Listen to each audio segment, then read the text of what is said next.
Well, I wanted to basically make a movie about what was happening in America at that moment. Um, Most films that were made in Hollywood, I can't really think of a movie that was made during the time that made a social commentary on what was going on. That was made during that time. Yes, they make them about the Civil War, they make them about slavery, or they make them about the Korean War, but I mean, something that was really going on at that moment. Easy Rider follows the journey of two bikers who travel through the American South. The low-budget film not only ignited the new Hollywood era, but also served as a critical lens into the hippie movement of the 60s. Inspired by Roger Corman's highly successful low-budget films, The Trip and The Wild Angels, which became hippie phenomena, the eccentric Dennis Hopper undertook the project as a first-time director. His unconventional approach of not using a script and minimal cooperation with the studio was controversial. In his book, Easy Rider's Raging Bulls, Peter Biskin characterizes Easy Rider as a film that emerged during a period when studios were uncertain about audience preferences. Reluctantly, they placed their trust in figures like Hopper, despite their strong aversion to hippies.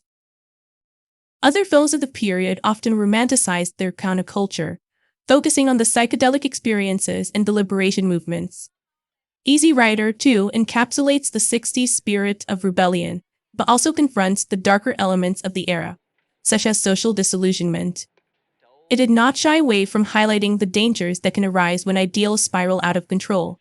Similar counterculture criticism is depicted in the gritty and provocative film Joe, which climaxes with the father killing his hippie daughter.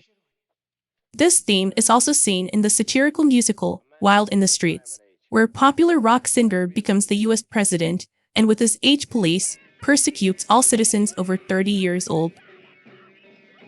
Easy Rider was a box office success and a pioneer in one of Hollywood's finest eras, when artistic control was in the hands of the directors rather than the studios. 1 month after the film's release, the Manson family, a hippie commune, brutally murdered innocent civilians in their California homes, including the very famous Sharon Tate, bringing a gruesome end to the hippie era. Of course, don't ever tell anybody that they're not free, because then they're going to get real busy killing and maiming to prove to you that they are. Oh yeah, they're going to talk to you and talk to you and talk to you about individual freedom. But they see a free individual, it's going to scare them.